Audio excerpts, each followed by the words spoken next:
Hello students, chemical equation and reactions आप लोग already theory part cover कर चुके हैं। ये जो क्लास है ये सिर्फ बोर्ड में आए हुए क्वेश्चंस की प्रैक्टिस के लिए है। इसमें वो क्वेश्चंस आप प्रैक्टिस करेंगे जो बोर्ड्स में आए हुए हैं या इसी पैटर्न पे आपको मिलने वाले हैं। तो ये आपके एग्जाम के पॉइंट ऑफ व्यू से ये बहुत इंपॉर्टेंट क्लास है।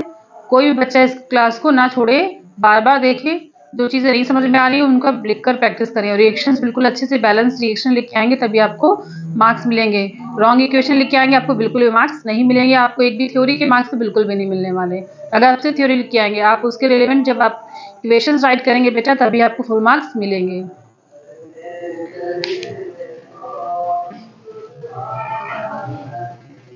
क्वेश्चन नंबर फर्स्ट, ये आपका 2019 में भी आया है, लास्ट टाइम भी आया है, 2-3 बार क्वेश्चन आया हुआ है। ये क्वेश्चन बहुत सिंपल है, अगर आप इसको ध्यान से पढ़ेंगे। बेटू प्ले मत करना, ठीक। ये फर्स्ट क्वेश्चन जो है वो सब्सटेंस एक्स, कोई सब्सटेंस है X is used as a building material, यानी कि उसको ऐसे यूज किया जाता है बिल्डिंग मटेरियल के लिए। इज इनसॉल्युबल इन वाटर, लेकिन वाटर में क्या होता है वो इनसॉल्युबल होता है, यानी कि वाटर में घुलता नहीं है। जब वो उसको रिएक्ट कराते किसके साथ, व्हेन इट रिएक्ट्स, जब ये रिएक्ट कौन कर रही है, एक्स वाला रिएक्ट कर रहा है। When it reacts with dilute HCl, लेकिन इसी को जब डाइल्यूट HCl के साथ रिएक्ट कराते हैं प्रोड्यूस अ गैस, तो ये गैस प्रोड्यूस करता है which turns lime water silky, और ये जो होती है ये लाइम वाटर को क्या करती है, मिल्की कर देती है, दूध जैसे सफेद कर देती है। अब देखिए पहले कौन सा हमें ये याद रखना है कि मटेरियल है कौन, सब्सटेंस है कौन। तो ये सब्सटेंस है कैल्शियम कार्बोनेट है। कौन सा है, कैल्शियम कार्बोनेट। इसको केमिकली हम ऐसे लिख सकते हैं सिंबॉलिक में CaCO3। बेटा CO3 जो होता है वो कार्बोनेट होता है। अब जिसके साथ भी लगाएंगे वो, जैसे मैग्नीशियम के साथ लगा दिया, Mg के साथ लगा लिया तो मैग्नीशियम कार्बोनेट हो गया, एल्युमिनियम कार्बोनेट हो गया। तो आप CO3 जिसके साथ भी लग जाएगा वो क्या हो जाएगा, कार्बोनेट बन जाएगा। यहाँ पे क्या है, वो सब्सटेंस क्या है, कैल्शियम कार्बोनेट। तो 1 मार्क्स का तो आपको क्वेश्चन यही मिल गया, 1 मार्क्स तो आपको यही मिल गया।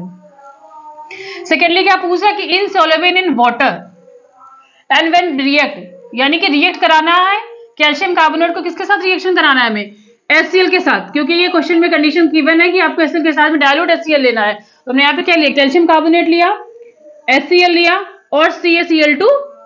तो देखिए बना कैसे, यहाँ पे रिएक्शन आपकी बैलेंस करानी पड़ेगी 2HCl। अब देखिए कैल्शियम कार्बोनेट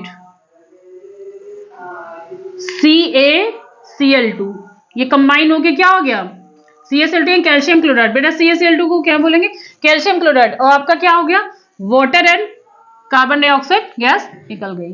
अब यहाँ पे CO2 is a part in the lime water, लेकिन क्या it produce a gas turns lime water.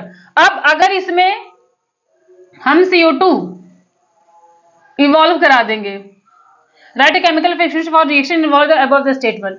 अगर हम कैल्शियम हाइड्रोक्साइड को CO2 से रिएक्ट करा देंगे सेकेंड वाले के लिए, तो ये क्या बन जाएगा, कैल्शियम कार्बोनेट और वाटर आपका रिमूव, क्या रहा है, प्रोड्यूस अ वाटर मिल्की वे। तो बेटा यही आपका कैल्शियम कार्बोनेट, यही वाटर मिल्की वे बन जाता है। लाइम के साथ कराना तो कैल्शियम, लाइम क्या होता है, कैल्शियम हाइड्रोक्साइड, लाइम वाटर क्या होता है, calcium hydroxide. CaCO3 is not soluble. आपको पता है कैल्शियम कार्बोनेट जो होता है वाटर के साथ सॉल्युबल नहीं होता है, it appears at a white precipitate, इसीलिए लाइम वाटर में जब रिएक्ट कराते थे मिल्की सफेद सफेद दूध जैसा नजर आता है। ये पूरा सोल्यूशन था बहुत ही सिंपल तरीके से। अब आप जब क्वेश्चन देखेंगे प्रैक्टिस नहीं होगी तो आपको लगेगा बहुत डिफिकल्ट है और आप इसको एग्जाम में छोड़ भी देंगे। और ये 3 मार्क्स का क्वेश्चन कंपलसरी आता ही आता है, उसमें कोई चॉइस नहीं होती, सिंपल होता। हम उसको क्या करते, MCQs कवर कर लेते, ये सबके क्वेश्चन फिर प्रैक्टिस नहीं करते और आपके यहाँ से मार्क्स चले। बहुत अच्छा वेटेज है आपके बोर्ड एग्जाम में। एक और क्वेश्चन थ्योरी में जो बहुत बार आया हुआ, 2 से 3 बार बेटा ये भी आया हुआ है, oil and fat containing food items are the flush with oil. मैंने रेनिसिटी जो टॉपिक पढ़ाया था उसमें से बताई थी, लेकिन क्वेश्चन इस तरीके से फॉर्म हो कि 2 से 3 बार पूछा गया है और मे भी आने के चांसेस के हैं। तो oil and fat containing the food items are the flush with nitrogen why, यानी कि जो ऑयल या फिर फैट कंटेनिंग फूड होते हैं उसमें नाइट्रोजन को क्यों कंटेन कराते हैं, इसका रीजन बताना है बेटा।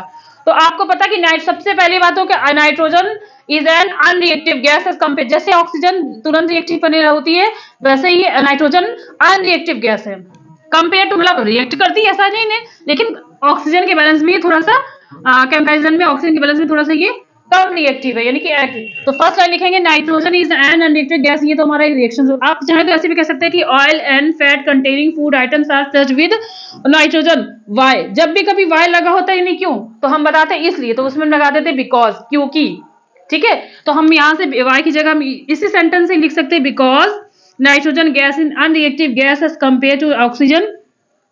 वापस से oil and fat present in the food items. Oil and fat जो होते हैं बेटा प्रेजेंट होते हैं कहाँ, प्रेजेंट द फूड आइटम्स में। इस वजह से क्या होता है, get oxidise and become the rancid in the presence of air और ऑक्सीजन। जैसे ही हम उन चीजों को, जैसे चिप्स का पैकेट लेके आइए आप, उसको थोड़ा सा खोल दीजिए, उसमें दूसरी जो नाइट्रोजन गैस होती है वो निकल जाती है, दूसरी गैस क्या करती है, रिएक्ट कर देती है, कौन सी है, ऑक्सीडाइज कर देती है, become rancid in the presence of the air, air की प्रेजेंस में। और एयर में क्या प्रेजेंस होता है, ऑक्सीजन प्रेजेंस होती है, इसलिए एयर को उससे रिएक्ट हो जाती है। But such reaction is prevented the presence of, लेकिन जो हमारी नाइट्रोजन की प्रेजेंस की वजह से ये रिएक्शन होने से, यानी रेनिसिटी जो है रिएक्शन वो होने से प्रिवेंट कराया जा सकता है। इस वजह से क्या होता है, food items like the potato chips are packed with the nitrogen gas, उसमें नाइट्रोजन गैस पैक करते हैं, उसमें नाइट्रोजन गैस फिल की जाती है ताकि उसको लॉन्ग टाइम के लिए प्रिजर्व कर सके और रेनिसिटी होने से प्रिवेंट कर सके। क्योंकि अगर उसमें एयर पास हो जाएगी तो यानी O2 ऑक्सीजन जो आपकी एटमॉस्फेयर में रहती है वो उसके अंदर प्रेजेंट हो जाएगी, उसकी वजह से क्या हो जाएगा कि जो फूड आइटम है वो आपके ऑक्सीडाइज हो जाएंगे और वे स्मेल करने लग जाएंगे, और ऐसा होता भी है। तो मुझे लगता है कि दोनों क्वेश्चन आपको बहुत अच्छे समझ में आएगा। तो नेक्स्ट क्वेश्चन सॉल्व करते हैं। बेटा ये क्वेश्चन आपका इतना इंपॉर्टेंट है, इस एक्सरसाइज से कई बार पूछा गया आपके प्री बोर्ड्स में स्पेशल एग्जाम में। स्टेट वन एग्जाम बहुत सिंपल है, ये आप थ्योरी में मैंने पहले ही कवर करा दिया, बस क्वेश्चन फॉर्मेशन देख लीजिए आप कैसे आएगा। स्टेट वन एग्जाम में देना होगा change in colour, evolution of gas, change in colour भी आता है, और चेंज इन टेम्परेचर। तो हमने यहाँ पे लिया चेंज ऑफ स्टेट, आपको मैंने थ्योरी में कराई थी burning of coal.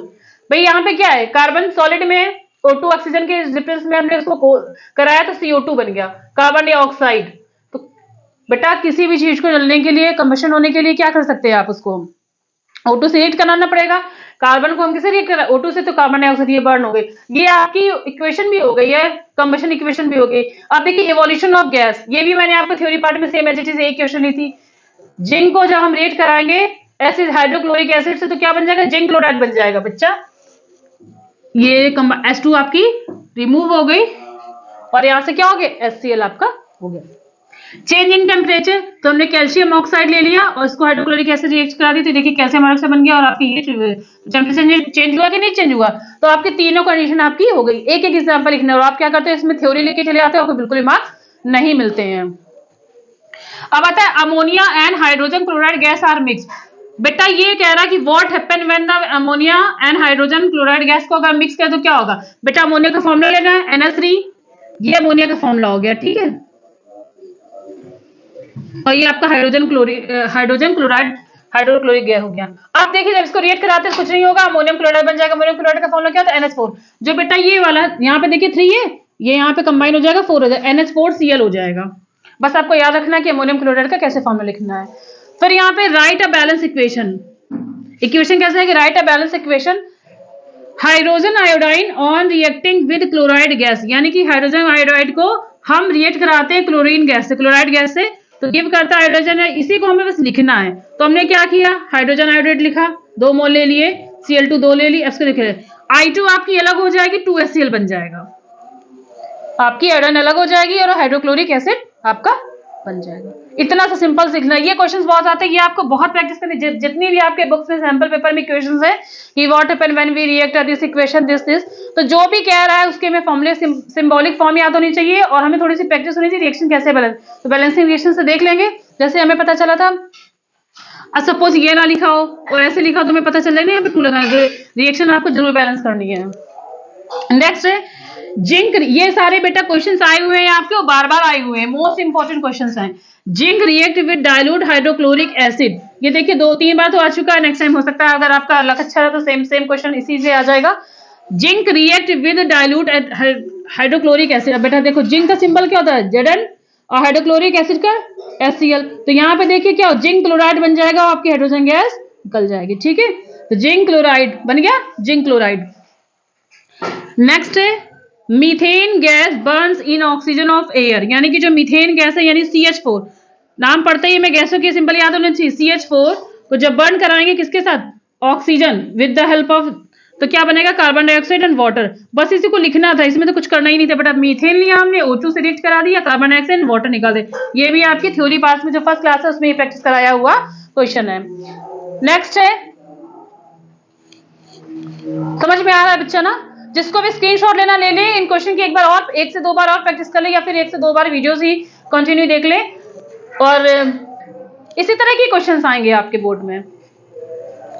On passing electric current, क्या पास कराना है, इलेक्ट्रिक करंट थ्रो अ मोल्टेन एल्युमिनियम ऑक्साइड में, एल्युमिनियम ऑक्साइड बेटा Al2O3 लेना है हमें, तो क्या बनेगा, एल्युमिनियम मेटल और ऑक्सीजन दिया हुआ है, तो हमने क्या किया, ले लिया एल्युमिनियम ऑक्साइड, ले लिया, इलेक्ट्रोलिसिस करा दिया, क्या क्या बन गया, 4 मोल अमोनियम की और ऑक्सीजन आपकी अलग हो गई। बस इसमें प्रैक्टिस करना है, बैलेंसिंग का याद रखना है, ठीक है, बस इतना ही प्रैक्टिस करना है। इसके बाद एक और क्लास कंबाइन करके लेंगे ना।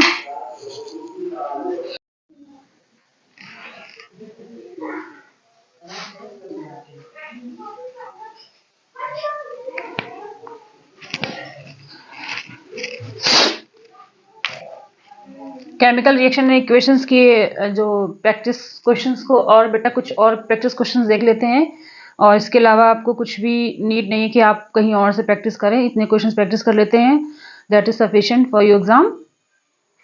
नेक्स्ट में आपको उसके आगे से क्वेश्चन देखें, जैसे एक ये क्वेश्चन आया हुआ बेटा है, और जब आया तो काफी बच्चे कर नहीं पाए थे। क्वेश्चन क्या है, what is a breaking and making of bonds in chemical reaction is called. जो केमिकल रिएक्शन होती है बेटा, जब आपके जो बॉन्ड्स हैं या तो वो बन रहे होते हैं या फिर ब्रेक हो रहे होते हैं, ब्रेकिंग एंड मेकिंग प्रोसेस को क्या बोलते हैं, सिर्फ इतना था, और ये 1 मार्क्स का क्वेश्चन था, 1 मार्क्स में आई थिंक ये 2 मार्क्स का था, MCQs के बाद सेक्शन बी का था, मे बी ये क्वेश्चन 2 मार्क्स का था, इतना 2 मार्क्स में सिर्फ हमें 2 पॉइंट्स लिखने थे, क्या कहते हैं, और कुछ भी नहीं लिखना था, और काफी बच्चे तो छोड़कर आ गए थे। अब इसी क्वेश्चन से ये लिख लेना, breaking and making of bonds in chemical, लिखेंगे breaking of bonds in chemical reaction is called bond dissociation बोलते हैं, क्या बोलते हैं, बॉन्ड डिसोसिएशन, इतना याद रखना। यही से क्वेश्चन बनाना है, सिर्फ 2 पॉइंट दिया। और मेकिंग बॉन्ड्स को क्या बोलते हैं, ब्रेकिंग का तो पता ही हो गया हमें, bond dissociation, and making of bonds in chemical reaction is called a bond formation. बस इतना सा क्वेश्चन था, ये आया हुआ है आपके एग्जाम में, अच्छा क्वेश्चन है, सिंपल है, और देखने को मिल सकता है। बच्चे क्या करते थे, लीव कर जाते हैं बोर्ड एग्जाम में, ये 2-2 नंबर वाले क्वेश्चन हमारे रह जाते हैं, फिर हमारा क्या होता है, जो टोटल गेन मार्क्स होते हैं वो आपके कम हो जाते हैं। तो बेटा आपको इतने ये क्वेश्चन वीडियोस देख लेना, अब आपको याद हो जाएगा कि क्या पर्टिकुलर इसका आंसर लिखना है। ओके, नेक्स्ट क्वेश्चन, ये भी बढ़िया क्वेश्चन, ये भी आया हुआ 2011 में भी आया है, और ये 2019 में, और अभी जो केवी का पेपर हुआ था उसमें भी शायद किसी प्री बोर्ड में है कि टेस्ट में ये क्वेश्चन आया हुआ है प्रैक्टिस में। तो what is difference between skeleton equation, हो सकता है कुछ बच्चे पहली बार ही नाम सुने, स्केलेटन इक्वेशन है chemical equation, give example. Chemical equation तो बेटा आप राइट कर लोगे, बैलेंस केमिकल इक्वेशन तो राइट कर लोगे, इस वाले में फंस सकते हो आप, ये है क्या, तो डिफरेंस पूछा गया तो आप अपने क्वेश्चंस को ऐसे सजा के लिख रहे हैं, 3 मार्क्स का आए हुए हैं, ऐसे लिखेंगे, difference between chemical skeleton and balance equation. तो पहले हम बैलेंस देख लेते हैं, या फिर इसका अपोजिट देख लेते हैं, हम स्केलेटन ही देख लेते हैं, क्योंकि हम इससे नोन नहीं है, ये हम पहली बार सुन रहे हैं, कुछ बच्चे तो पहली बार सुन रहे होंगे पक्का ही, क्योंकि हमारे सिलेबस तो होते हैं कुछ कुछ पॉइंट्स, और कई बार इंपॉर्टेंट के चक्कर में हम इस पॉइंट को छोड़ देते हैं, और क्वेश्चन एग्जामिनर यहीं से पूछ लेता है, फिर हम कर नहीं आते, पेपर छोड़ के आ जाते हैं, फिर ये होता है क्या पढ़ के गए थे, क्या आया, जो जो पढ़ के गए थे वो नहीं आया, सबके साथ में होता था, हमें कुछ भी नहीं छोड़ना है, काफी कुछ तो आपने पढ़ लिया होगा, जो चीजें रह जाएंगी जहां से क्वेश्चन फॉर्म हो रहे हैं आपके लगातार, वो आपको समझ में नहीं आ रहा है, वो क्वेश्चन आपको यहाँ से देखने ही, तो वीडियो बिल्कुल भी स्किप नहीं करनी है, कि आपको पक्का यहाँ से हेल्पफुल होगा, और ये आप लोग जब एग्जाम देकर आएंगे तब सोचेंगे कि हाँ यार क्लास तो बहुत हेल्पफुल थी। तो अपने दोस्तों को भी शेयर करते जाइए, ताकि वो लोग भी इस तरह के क्वेश्चंस देख पाएं, उनकी भी ये जो प्रिपरेशन की जो जर्नी है बोर्ड एग्जाम की, इसमें वो हेल्पफुल हो उनके लिए। नेक्स्ट है, अब देखिए बेटा स्केलेटन इक्वेशन होती क्या है, द नंबर ऑफ, कुछ बच्चे तो डैम श्योर पहली बार ही सुन रहे होंगे, द नंबर ऑफ एटम्स, इसमें क्या होता है, the number of atom each element is not same, इसमें क्या होता है, हर एलिमेंट का सेम नहीं होता है। और बैलेंस वाली इक्वेशन में क्या होता है, सेम होता है। तो लिखेंगे सेम, इसी का बस नॉट हटा देंगे, the number of atoms each element is same, क्योंकि बैलेंस इक्वेशन में देखना पड़ता है इधर लेफ्ट हैंड साइड भी राइट हैंड साइड भी बैलेंस है कि नहीं बैलेंस, उसमें बैलेंस हो। इसी का अगर आपको बैलेंस ही पता है, थोड़ा सा माइंड सेट कर लेंगे तो इसको भी कर लेंगे। दीज इक्वेशन, सेकेंड पॉइंट इसका बेटा, these equation are needed to be balanced. कुछ इक्वेशन में तो मतलब लगती है हाँ कि क्योंकि बैलेंस होते नहीं है तो हमें बैलेंस करना पड़ता है, लेकिन ये बैलेंस इक्वेशन क्या होती है, पहले से बैलेंस होती है। तो these equation are not needed to balance, हमें बैलेंस करने की कोई भी नीड यहाँ पे नहीं पड़ती है। लेकिन स्केलेटन बैलेंस नहीं होती है क्योंकि पहले ही फर्स्ट कंडीशन बता चुके, the number of atoms of each element is not same, mass is not same है। अब देखिए बैलेंस नहीं होगी तो बैलेंस तो सेम है, तो दोनों साइड का क्या होता है, mass is not same the both side of equation. इसमें क्या होता है, बैलेंस में बेटा बोथ साइड जो मास होता है वो दोनों साइड ही आपका सेम होता है, एलएचएस एंड आरएचएस में। कोई दिक्कत यहां तक? अब बस आपको क्या करना है, केमिस्ट्री में आपको इक्वेशन अगर आप दे देते हो तो एग्जामिनर खुश हो जाता है और खुश होकर आपको अच्छे मार्क्स देता है। और बेटा chemistry without chemical reaction and equation के बिना तो बेटा इनकम्प्लीट है, तो आप इनकम्प्लीट लिख के आएंगे तो आपको इनकम्प्लीट ही मार्क्स मिलेंगे। अगर आप इक्वेशन और लिख दोगे तो आपको फुल मार्क्स मिलेंगे। देखिए एमजीओ और यहाँ पे एमजीओ, यहाँ पे देखिए मैग्नीशियम 2 सॉरी मैग्नीशियम 1 है लेकिन यहाँ पे ऑक्सीजन 2 है, लेकिन यहाँ पे नहीं लिखी गई है। यानी कि ये क्या बताता है कि the atoms of not element is not same, यानी जो आपके बैलेंस करने जो है। लेकिन ये देखिए बैलेंस है, एफ इधर भी 3 Fe3 इधर भी है। देखिए ओ ऑक्सीजन 4 है। अब देखिए 4 कैसे चेक करते हैं, कुछ बच्चों को नहीं पढ़ा है। अब देखिए बेटा ये जैसे H2O का फॉर्मूला ऐसे देखते हैं हम, यहाँ पे थोड़ा सा अलग देख लिए, H2 हुआ ये। अब ये 4 लगा होता है, 4 मतलब ऑक्सीजन का भी 4 है और 4 2 जाए 8, यहाँ पे आपके हाइड्रोजन हो गए। तो देखिए Fe3O4 4 है, यहाँ पे ऑक्सीजन बैलेंस है, और 4 2 जाए 8 आपकी ऑक्सीजन बैलेंस होगी। तो आप स्केलेटन एंड केमिकल इक्वेशन हो गए। और ये बेटा 3 मार्क्स में क्वेश्चन था, इतना सिंपल क्वेश्चन और 3 मार्क्स। तो इस तरह अगर आपको दोबारा से पूछ ले, क्योंकि 2 बार तो लगातार आ रहा है, कहेंगे प्री बोर्ड्स में भी किसी किसी स्कूल में पूछा जा रहा है, तो ये क्वेश्चन है इंपॉर्टेंट, क्योंकि ये तो पता होगा बच्चों को balance equation, but skeleton equation नहीं पता होगी, तो ये आपको पढ़ के रखनी है। आप चाहो तो स्क्रीनशॉट भी ले लो अपने नोट्स में, बस इसको देख लेना है, ज्यादा एक्स्ट्रा टाइम नहीं देनी है। 20 मिनट्स 30 मिनट्स की मैक्सिमम क्लास दे रही हूँ, 1 by 1 हर एक टॉपिक से, पहले क्लास फिर जो भी आई हो क्वेश्चन है उनकी प्रैक्टिस। और इतने शानदार तरीके से अपनी तैयारी करनी है कि कुछ भी नहीं छूटेगा। आपकी तैयारी में जो कमी रह गई उसको पूरा करने के लिए आप हमारे प्लेटफॉर्म से जुड़े रहिए और लगातार वीडियोस देखते रहिए, और अपने कमेंट सेक्शन में जरूर बताते रहिए कि क्या प्रॉब्लम आ रही है। कोई ऐसा मैसेज देना चाह रहा है जो कोई क्वेश्चन नहीं आ रहा है वो भी आप पूछ सकते हैं, कौन सा टॉपिक दोबारा डिस्कस करना है उसको भी आप अपने कमेंट सेक्शन में कमेंट करते जाइए। अब यहाँ पे इतना सिंपल सा क्वेश्चन है, लेकिन ये 2 मार्क्स में पूछा जा रहा है, पूछा ये क्वेश्चन है, why do we apply paint on iron articles. कई बार क्या होता है कोरोजन डायरेक्टली नहीं पूछता कि डिफाइन कोरोजन, लेकिन उससे बेसिस क्वेश्चन पूछ लेते हैं। तो why do we apply the paint on iron, यानी कि जो आयरन से मेड थिंग्स होती है ना, आयरन आर्टिकल्स होते हैं, जस्ट लाइक रेलिंग हो गई, डोर्स हो गए, कार बॉडीज हो गई, उनको हम पेंट क्यों करते हैं बेटा। तो देखिए पेंट क्यों करते हैं हम, जाहिर सी बात है रस्टिंग से बचाने के लिए, कोरोजन से बचाने के लिए, मॉइस्चर से बचाने के लिए। तो क्या by applying paint on the iron articles, ये देखिए थोड़ा सा ये रिमूव हो गया है, articles they can be prevented. हम बेटा किससे प्रिवेंट करते हैं, prevent from the corrosion, it means rusting. Paint does not allow, paint क्या करता है ऑक्सीजन को, ऑक्सीजन बेटा किस में घुली होती है, एयर में, तो एयर के कांटेक्ट में नहीं आने देता है। एंड वाटर, वाटर यानी कि मॉइस्चर, एयर और वाटर मॉइस्चराइज होंगे तो बेटा क्या हो जाएगा उसमें कोरोजन यानी कि रस्टिंग, उस आर्टिकल बॉडी पे क्या हो जाएगा, मेड ऑफ आयरन जो आर्टिकल बॉडी उस पे क्या हो जाएगा, कोरोजन हो जाएगा, यानी रस्टिंग जंग लग जाएगी in the contact with the surface of iron. अगर ये तभी तो बोलते हैं ना कि जैसे कि कॉर बॉडीज वगैरह बारिश में होती है तो उसको क्लीन करना पड़ता है, कवर करना पड़ता है, वो इसीलिए करना पड़ता है ताकि हम कोरोजन या रस्टिंग होने से उसको बचा सकें। तो आई होप ये क्वेश्चन आपको समझ। अब बेटा ये इतने इंपॉर्टेंट क्वेश्चन हैं कि कहीं ना कहीं किसी न किसी एग्जाम सेट में जरूर मिलेंगे, तो प्लीज आप एक बार इस वीडियो को जरूर देख कर जाइएगा। 1 से 2 बार देखेंगे, आपको लिखने की भी जरूरत नहीं, नोट्स बनाने की जरूरत नहीं, आपको याद हो जाएगा। ये क्वेश्चन तो अच्छा क्वेश्चन है, what is a breaking and, ये सारे क्वेश्चन आपके बहुत अच्छे क्वेश्चन आते हैं। इसमें से पूछे जो लगातार पूछा था, मैग्नीशियम वायर से बर्न इन एयर, अगर हम मैग्नीशियम वायर को बर्न कराते हैं एयर में तो क्या होता है बेटा, तो क्या होता है समझ लीजिए, मैग्नीशियम यानी Mg, इसको हम बर्न कराते हैं, बर्न कराएंगे तो कौन सी गैस चाहिए होगी हमें, O2 यानी ऑक्सीजन, और जब ये हम और आपको ये मैंने क्लास में बताया भी कि मैग्नीशियम को अगर हम ऑक्साइड के साथ रिएक्शन करते हैं तो क्या बनता है, मैग्नीशियम ऑक्साइड। तो बच्चा देखिए, magnesium wise burn in the air produce, क्या प्रोड्यूस करेगा, मैग्नीशियम ऑक्साइड। और कोई भी चीज अगर बर्न होती है तो क्या प्रोड्यूस होता है, हीट। क्लियर। तो देखिए Mg यानी मैग्नीशियम ऑक्सीजन के साथ हमने रिएक्ट करा दी, मैग्नीशियम ऑक्साइड बन गया, हीट आपकी प्रोड्यूस। इतना याद रख, इतने सिंपल सिंपल क्वेश्चन हमारी प्रैक्टिस नहीं होती है, टफ लगता है, हम उसको पेपर में छोड़ाते हैं, बायोलॉजी रट लेते हैं, कुछ फिजिक्स की थ्योरी रट लेते, थ्योरी थ्योरी पढ़ के जाते हैं। रिएक्शन, बेटा रिएक्शन बहुत सिंपल है ना, सिंपल सी बात रखिएगा। मैग्नीशियम है आपका, अब बर्न हो रहा, बर्न करने के लिए विच गैस हेल्प, हेल्प कौन सी करती है, हमारी ऑक्सीजन करती है, और ये आपका मैग्नीशियम ऑक्साइड बन गया। सेकेंड है electric current is pass through the water, अगर इलेक्ट्रिक करंट हम पास करेंगे वाटर में तो क्या हो जाएगा, बेटा याद रखिए ये डिकम्पोजिशन आपकी रिएक्शंस हैं, ठीक है। और अगर देखो यहाँ पे दो चीज मिलकर एक बन रही है तो ये आप कॉम्बिनेशन रिएक्शन में एग्जांपल लिख सकते हैं। अगर इस तरह की इक्वेशन आती है कि ये लिखा और पूछ ले कि विच टाइप ऑफ इक्वेशन, तो बेटा देखिए दो प्रोडक्ट, दो रिएक्टेंट है, कंबाइन होकर क्या बने बनना, तो ये आपकी कॉम्बिनेशन रिएक्शन भी हो सकती है। एंड ये इलेक्ट्रिक करंट, अब देखिए हमने electric current pass through the water to evolve hydrogen and oxygen, वो क्या कहते हैं, इवॉल्व कर देती है। अब हमने वाटर का फॉर्मूला क्या था बच्चा, H2 होता है, इलेक्ट्रिक करंट जैसे पास करेंगे तो ये आपका दोनों गैसेस में से इवॉल्व हो जाएगा, नहीं ब्रेक होके आ जाएगा। इतना करना है।